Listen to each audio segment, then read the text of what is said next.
The year is 1943. A teenage girl with carefully braided pigtails approaches a park bench in Nazi-occupied Netherlands. She looks innocent, harmless, maybe 12 years old at most. She strikes up a casual conversation with the woman sitting alone, asks her name, confirms her identity. Then she pulls out a pistol, looks her target directly in the eyes, and shoots her dead. The girl calmly gets on her bicycle and rides away into the afternoon shadows. Her name is Freddie Overstegen. She's 16 years old, and the woman she just executed was a Dutch collaborator carrying a list of every Jewish family in the region. That list would have meant death sentences for hundreds of innocent people. Freddie had just saved them all. By the end of the war, she and her older sister would become two of the most feared Nazi hunters in occupied Europe.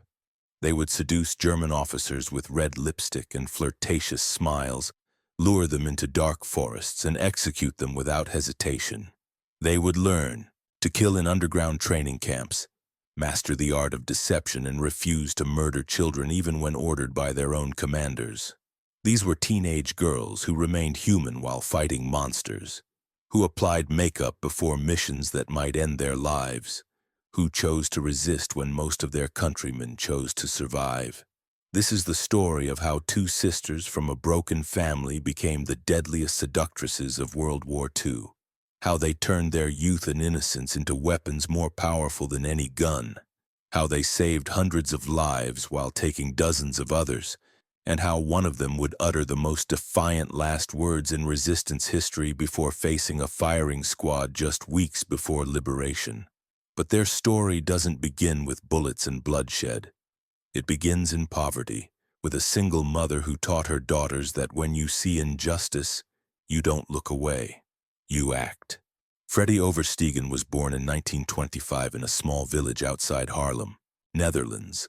Her childhood was anything but ordinary. Her family lived on a houseboat along the Dutch canals.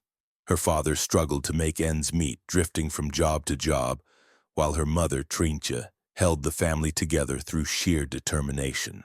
Trientje was a communist who believed deeply in fighting oppression wherever she found it. She taught her daughters from an early age that some principles matter more than personal safety, more than comfort, more than survival itself. When Freddie was young, her parents divorced. Her father sang a melancholy French farewell song from the bow of their houseboat as he sailed away forever. She rarely saw him after that devastating departure.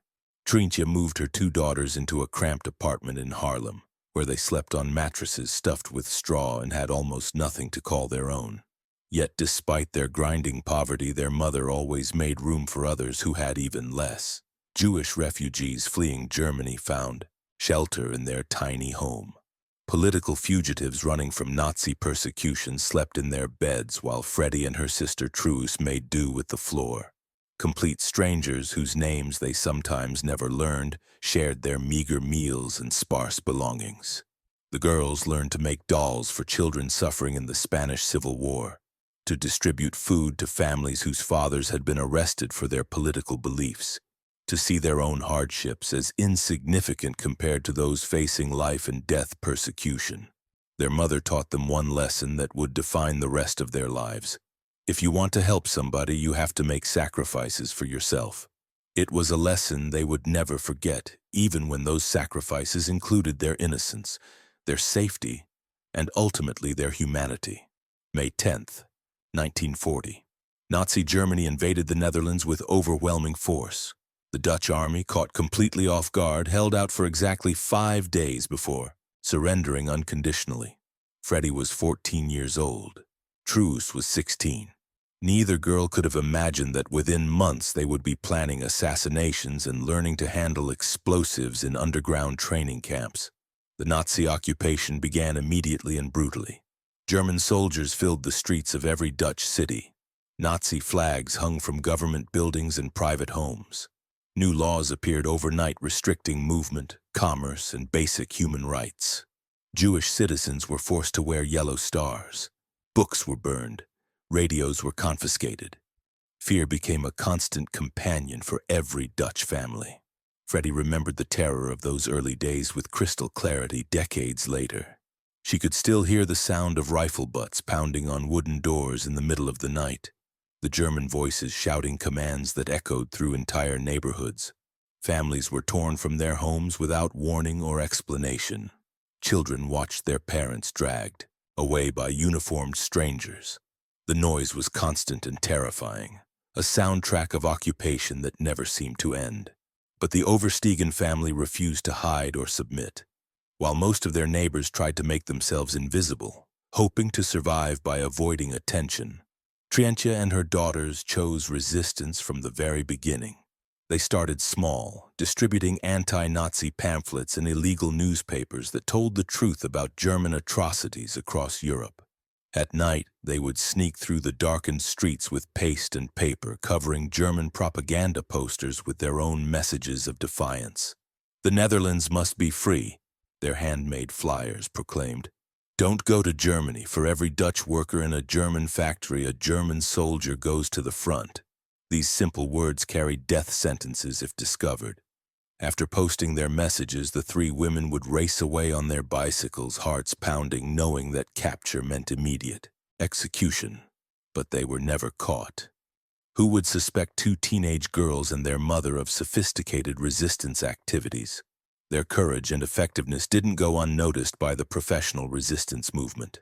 In 1941, a man named Franz van der Wiel came to their apartment door.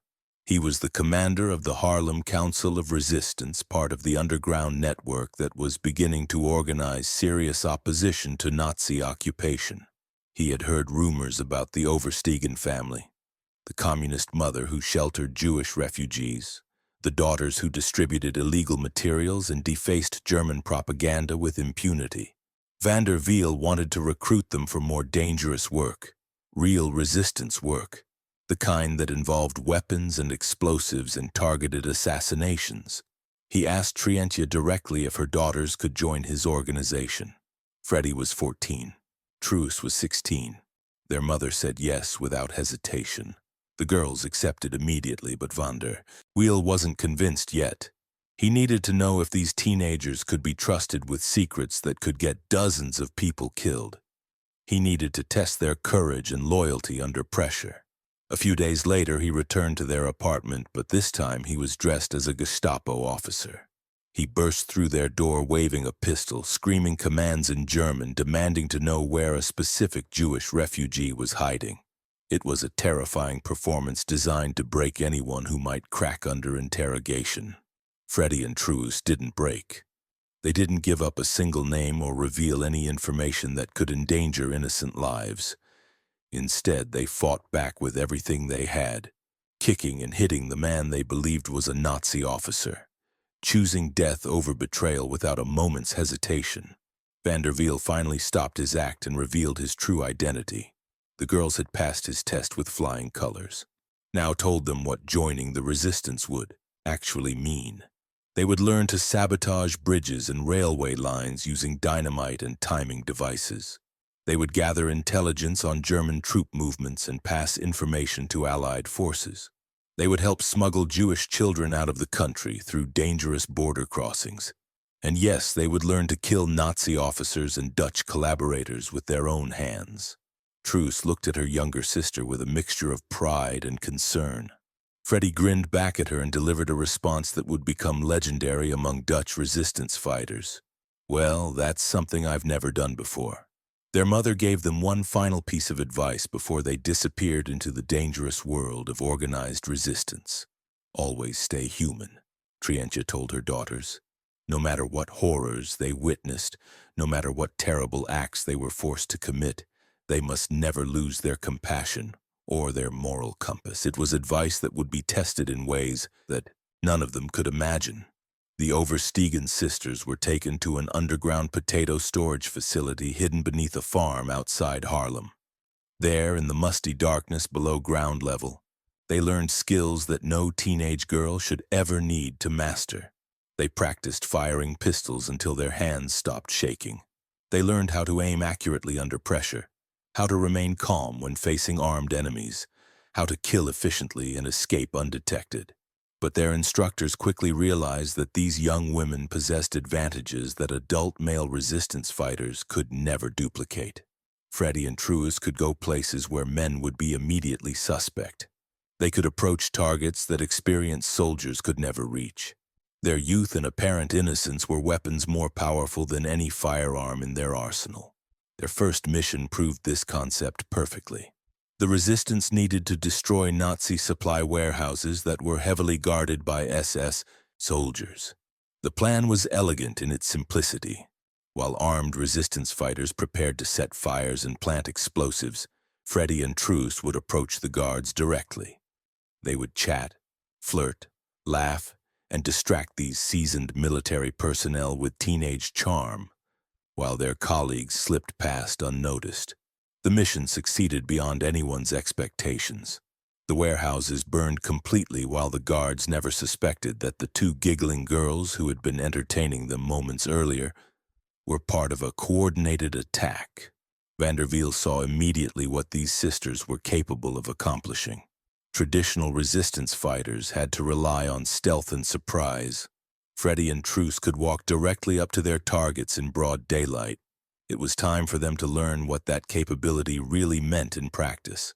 Freddie's first assassination target wasn't a German soldier. She was a Dutch woman, a collaborator who had chosen to betray her own countrymen for Nazi favor and financial reward.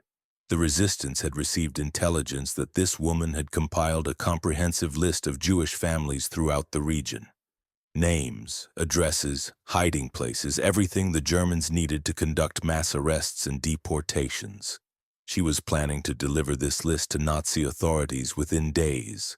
That list represented hundreds of death sentences. Men, women, children, entire families who would be rounded up, loaded into cattle cars, and shipped to concentration camps where most would never be seen again. The resistance couldn't steal the list or intercept the handoff. Their only option was to eliminate the collaborator before she could complete her betrayal. The assignment fell to Freddie. She was given the target's photograph, her daily routine, and the location where she would be most vulnerable. Then she was handed a small pistol and told to ride her bicycle to a public park, where the woman spent her afternoons. Freddie found her, target sitting alone on a wooden bench exactly as intelligence had predicted. She approached casually, just another teenage girl enjoying the afternoon sunshine. She struck up a friendly conversation, asked innocent questions, and eventually asked for the woman's name. When the collaborator answered, Freddie confirmed she had the right person. Then she pulled out her pistol, looked the woman directly in the eyes, and shot her through the heart. The woman collapsed instantly. Freddie calmly returned the weapon to her coat pocket, got back on her bicycle, and rode away as if nothing had happened. Later, she would describe the strange impulse that overwhelmed her in that moment. "The first thing you want to do when you shoot somebody is help them up," she explained. Even after committing deliberate murder, her instinct was to assist the person she had just killed.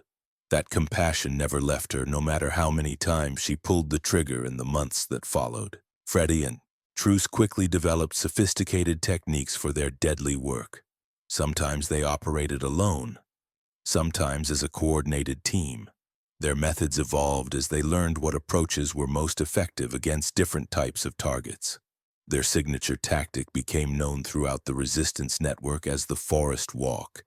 One sister would enter a bar or restaurant where German officers gathered for evening entertainment.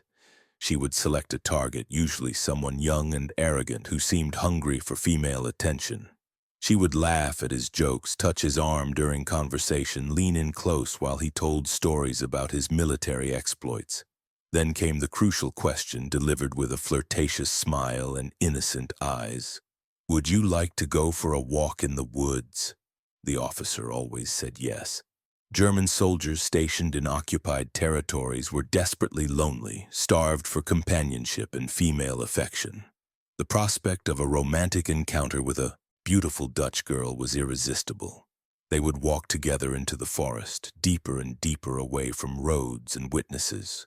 The officer would become increasingly confident, perhaps placing his arm around his companion's waist or stealing quick kisses as they strolled through the trees. He had no idea that the other sister was already positioned ahead of them, hidden among the branches with a loaded weapon. One bullet to the head ended each encounter. The officer would fall without a sound. The sisters would drag his body to a pre-dug grave, cover it with leaves and debris, and walk back to their bicycles. Just two young women enjoying an evening stroll. Nothing suspicious or memorable. Other times, speed became their primary weapon. Truce would pedal their bicycle through city streets while Freddie sat on the back with a pistol ready. They would identify their target walking along a sidewalk, ride casually past him, and Freddie would fire at point-blank range. Then they would continue riding as if nothing had happened. Two girls on a bicycle drew no attention from anyone. The doorstep approach required more patience but offered certain advantages. They would follow a target home, learn his address and daily routine, then knock politely on his front door. When he opened it, he would see a young girl, innocent and harmless, perhaps asking for directions or requesting a glass of water. By the time he realized the danger, it was too late. In 1943, their deadly partnership expanded to include a third member who would become equally legendary among Dutch resistance fighters. Her name was Jannetje Johanna Schaft, though everyone called her Hanny. She was different from the Oversteegen sisters in background and temperament, but shared their absolute commitment to destroying Nazi occupation. Hanny came from a middle-class family in Haarlem. Her father was a school principal. Her mother, a traditional housewife who had never imagined her daughter would become one of the most wanted criminals in the Netherlands. Hanny had been studying law at the University of Amsterdam, planning a career as a human rights attorney fighting injustice through legal channels. But when Nazi authorities demanded that all university students sign loyalty pledges to Germany, Hanny refused without hesitation. She was immediately expelled from school and banned from continuing her education. Instead of returning home in defeat, she sought out the resistance movement and volunteered for the most dangerous assignments available. Hanny possessed distinctive physical features that made her instantly memorable. Bright red hair, piercing green eyes, and pale skin that marked her as unmistakably Dutch. In resistance work, being memorable was usually a death sentence. Hanny would eventually pay that price, but first she would become one of the most effective and feared resistance fighters in occupied Europe. Van der Wiel tested her exactly as he had tested the Oversteegen sisters. He handed her a loaded pistol and sent her to assassinate a Nazi officer in broad daylight. Hanny approached her target, raised the weapon with trembling hands, and pulled the trigger. The gun clicked empty. It had been another test. The Nazi officer revealed himself as Van der Wiel in disguise. Hanny had passed. Now Hanny joined Freddie and Truce to form the most lethal unit in the Dutch resistance. Each woman brought unique strengths to their deadly partnership. Hanny was the intellectual, the meticulous planner who thought through every detail of their operations before they left their safe house. Truce was the natural leader, decisive and fearless, the one who made split-second decisions when missions went wrong. Freddie was the scout, the girl who mapped out escape routes and knew every back alley in occupied Haarlem. Together they became unstoppable. The three women didn't limit themselves to assassination work. They used dynamite to blow up railway lines, stopping deportation trains loaded with Jewish families headed for concentration camps. They smuggled children across borders in the middle of the night, walking for miles through frozen forests while German patrols hunted for them with dogs. They stole identity papers from government offices and forged documents that allowed refugees to disappear into new lives with new names. They gathered intelligence on German troop movements and weapon supplies, passing crucial information to Allied forces preparing for invasion. But it was their assassination work that struck terror into the hearts of Nazi officers throughout the Netherlands. German commanders began warning their subordinates about Dutch women who couldn't be trusted. Stories spread through military barracks about officers who had vanished after meeting beautiful girls in local bars. Some German soldiers stopped frequenting civilian establishments entirely, afraid that any Dutch woman might be carrying a concealed weapon. The collaborators proved to be even more dangerous targets than German soldiers.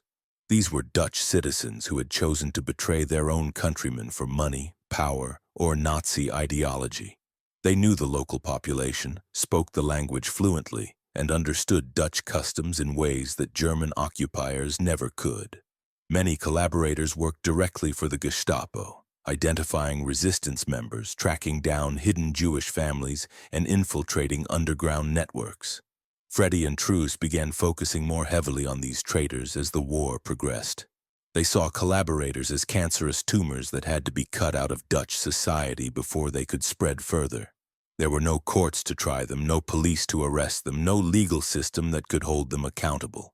The only solution was elimination. One afternoon, Truce was cycling through the streets of Haarlem when she witnessed something that would haunt her for the rest of her life. A Dutch SS soldier, a Dutchman, who had voluntarily joined Nazi forces, was standing in the middle of a busy street. He had grabbed an infant from a Jewish family. The father was there, screaming hysterically. The baby's sister was crying in terror. Without warning, the soldier lifted the child above his head and smashed it against a brick wall. The baby died instantly. Truce stopped her bicycle, pulled out her pistol, and shot the soldier dead in broad daylight. It wasn't a planned mission. There were no orders from resistance commanders. She simply couldn't allow such evil to go unpunished, even for a single moment. Later, she would say that some actions don't require permission or strategic planning. Some things demand immediate response regardless of consequences.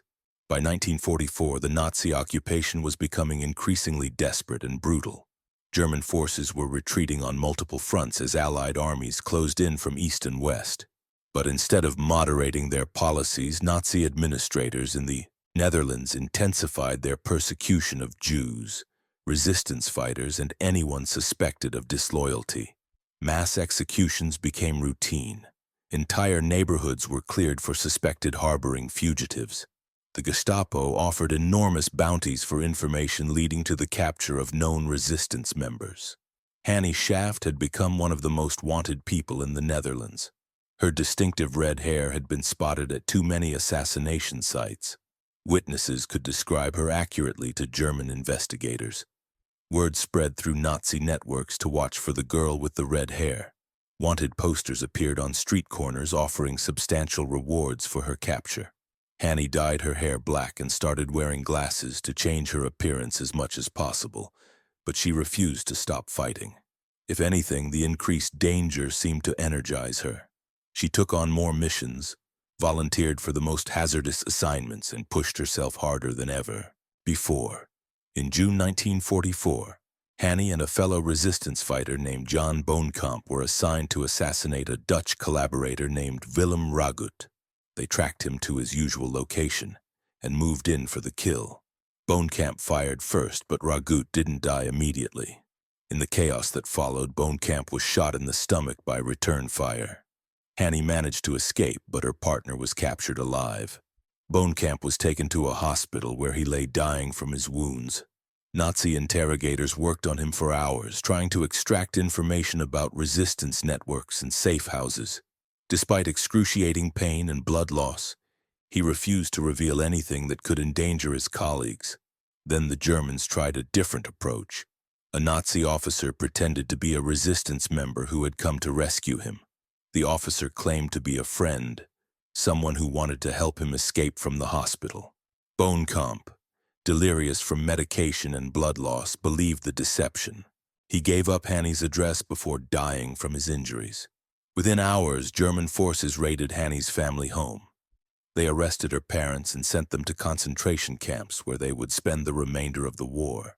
Hannie herself had already gone into hiding, but now she couldn't return home or contact her family. She was completely alone, hunted by every German soldier and Dutch collaborator in the Netherlands. For months, she stayed underground, moving from safe house to safe house, unable to participate in active resistance work. If she was captured, everyone who had helped her would be tortured and killed. Her very existence had become a liability to the movement she had served so faithfully. March 21st, 1945. The war was almost over. Allied forces were advancing rapidly across Germany. Liberation of the Netherlands was only weeks away, but Hannie couldn't remain hidden forever. She needed to move through enemy territory one more time, carrying copies of an illegal communist newspaper and her personal sidearm. She was stopped at a German checkpoint that she had successfully passed through dozens of times before. This time, something went wrong. The guards decided to search her more thoroughly than usual. They found everything: the newspapers, the pistol, forged identity papers. She was arrested immediately and taken to a prison in Amsterdam. For weeks, Nazi interrogators worked on her relentlessly. They kept her in solitary confinement, deprived her of sleep, and used every psychological technique they knew to break her will. They knew they had captured someone important, but they needed confirmation of her identity and information about her network. Eventually, one of her captors noticed something crucial. Her hair was dyed black, but her roots were growing in red. They had found the girl with the red hair, the most wanted resistance fighter in the Netherlands. Hanny finally admitted to her assassination work and confessed to multiple killings of German soldiers and Dutch collaborators, but she never revealed a single name of her resistance colleagues. Not Freddie, not Truus, not any of the safe house operators or weapon suppliers who had supported her missions. She protected her friends and fellow fighters until the very end. April 17, 1945, 18 days before the Netherlands would be liberated by Allied forces. The war was effectively over. Everyone knew it, including many German commanders who were already negotiating surrender terms. There was even a formal agreement between Nazi authorities and Dutch resistance leaders to stop all executions during the final weeks of occupation. But Willy Leyes, the Nazi officer in charge of Hanny's case, ignored the agreement completely. He wanted her dead regardless of any diplomatic arrangements. 2 Dutch collaborators were assigned as her executioners. Their names were Martin Schmitz and Martin Kuiper. These men were traitors to their own country, willing to murder a fellow Dutch citizen, even as liberation approached. They took Hanny to the sand dunes of Overveen, the same location where hundreds of resistance fighters had already been killed and buried in shallow graves. It was a killing ground that the Nazis had used throughout the occupation for their most sensitive executions. Schmitz raised his pistol and fired at point-blank range. The bullet grazed Hanny's head, wounding her severely but failing to kill her instantly. Blood streamed down her face as she looked directly at her executioner. Her final words have become legendary among Dutch resistance survivors, though historians debate whether they were actually spoken or became part of resistance mythology. According to witnesses, Hanny looked at Schmitz and said calmly, "I shoot better than you." Kuiper then raised his submachine gun and fired a burst that ended her life. Hanny Shaft died in those dunes at 24 years old. They buried her in such a shallow grave that her red hair remained visible. Above the sand, a final defiant statement against the regime that had tried to erase her from history. The Netherlands was liberated on May 5, 1945, exactly 18 days after Hanny's execution. When Allied forces discovered the mass graves at Overveen, they found 422 bodies. 421 were men. One was a woman with distinctive red hair. Hanny was given a state funeral befitting a national hero. Queen Wilhelmina herself declared her the symbol of Dutch resistance. Thousands of people lined the streets as her coffin passed through Amsterdam. Politicians gave speeches about her courage. Newspapers printed stories about her sacrifice. She became the face of female resistance, the martyr who died for freedom just days before liberation arrived. But Freddie and Truus received nothing. No ceremonies, no recognition, no acknowledgement of their service. For decades, the Dutch government completely ignored their contributions to the war effort. Why? Because they were communists. During the Cold War, anyone with communist ties was automatically suspect. The sisters who had risked everything to save their country were now treated like enemies of the state. The irony was devastating. These young women had killed Nazi officers and Dutch collaborators with their bare hands. They had saved hundreds of Jewish lives. They had blown up German supply lines and gathered intelligence that helped Allied forces plan their invasion. But because their mother had taught them communist ideals about fighting oppression, they were erased from official history. Truus found her own way to cope with this betrayal. She became a sculptor, creating memorials to the resistance fighters who had been forgotten by their government. She wrote detailed memoirs about their wartime experiences. She spoke at schools and universities, ensuring that future generations would know the truth about what young Dutch women had accomplished during the darkest years of occupation. Her art became her weapon against historical amnesia. Freddie chose a completely different path. She married a man named Jan Dekker, had 3 children, and tried to build the most normal life possible. She rarely spoke about the war, even to her own family. When people asked about her experiences, she would change the subject or walk away. She suffered from chronic insomnia and nightmares that struck without warning, leaving her trembling and disoriented in the middle of peaceful nights. Every year on May 4th, Dutch Remembrance Day, Freddie would wake up filled with dread she couldn't explain. The national celebrations of liberation felt like mockery to someone who had been systematically ignored by the country she had served. When curious reporters or historians tracked her down and asked how many people she had killed during the war, she always gave the same response. One should not ask a soldier any of that. She never said the number. Neither did Truus. Some burdens are too heavy to share, even decades later. Some memories belong only to the people who lived through them. The exact count of their victims went with them to their graves, a secret they carried alone through 7 decades of silence. For almost 70 years, Freddie and Truus waited for acknowledgement that never seemed to come. They watched as male resistance fighters received medals and pensions while their own service remained invisible. They saw movies and books celebrate men who had done less dangerous work than theirs. They lived with the knowledge that their government preferred to forget them rather than admit that teenage girls had been among their most effective warriors. Finally, in 2014, Dutch Prime Minister Mark Rutte invited the elderly sisters to an official ceremony. He awarded them the Mobilization War Cross, an oleada military honor reserved for exceptional service during World War II.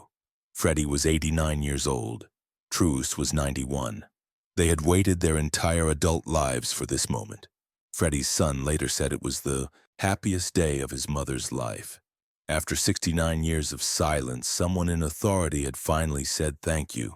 Streets in Harlem were named after them. Their story appeared in documentaries and history books. International media discovered their remarkable tale and brought it to audiences who had never heard of the Dutch teenage assassins. The 3 of them, Freddie, Truus, and Hanny, saved hundreds of lives while taking dozens of others. They proved that courage doesn't depend on age or strength or training. It depends on what you do when evil stands before you demanding submission. These weren't heroes from movies with dramatic music and slow-motion sequences. They were real teenagers who decided that some things are worth killing for and some things are worth dying for.